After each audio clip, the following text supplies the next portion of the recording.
My question is specifically about Iran and the nuclear weapons and the discussion that you were having with regard to Iran and the international community.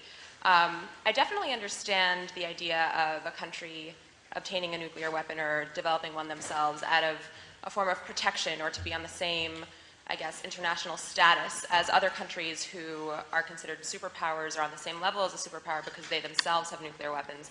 But what do you do when a country is openly trying to develop one or obtain one and also openly threatening to wipe out a country and claiming that a country shouldn't exist? I mean, those are two really big issues that we're dealing with, and I didn't really think you addressed that, and I was curious what you had to say. Well, what do you do about countries that already develop nuclear weapons outside the framework of the Non-Proliferation Treaty and are daily violating resolutions of the Security Council and the International Atomic Energy Agency? I mean, that's the much more serious problem. But that's a different situation because those countries aren't openly threatening to wipe out another country. Nor is Iran. Just take a look at the statements. The statements are that they don't think, they said actually it goes back to Khomeini at the time of the U.S.-Iranian alliance, the Israeli-Iranian alliance, and Israel didn't care about it then.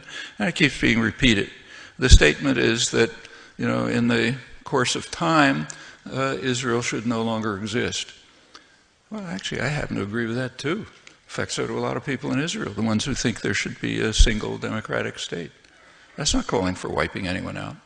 In fact, Iran has supported the international consensus on the two-state settlement. Actually, there are two countries that are not only calling for some nation not to exist, but are destroying it, namely the U.S. and Israel. That's their position with regard to the Palestinians. And they're not just saying it. You know?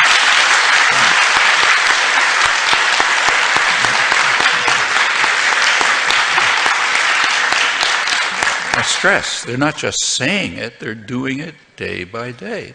That's the meaning of the policies that are going on right before our eyes in Gaza and the West Bank, which we are supporting and paying for. So sure, you shouldn't call for the destruction of another nation, and you shouldn't implement that. Actually, the official position of Israel, backed by the United States, they've slightly modified it, but back about 20 years ago, their official position, the coalition government, Labor, Likud, was that there cannot be, I'm quoting it, an additional Palestinian state between Jordan and Israel. In other words, they declared, and the U.S. supported that there already is a Palestinian state, namely Jordan. I mean, the Palestinians object. You know, they say, no, wait a minute, that's not our state. But who cares about them? We say that's your state, and there can't be an additional one. Well, that goes well beyond calling for the destruction of another country.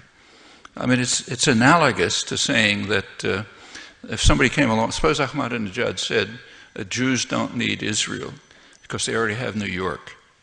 Okay? I mean, you know, we'd call that a revival of Nazism. But that's the official, has been the official U.S. Israeli position.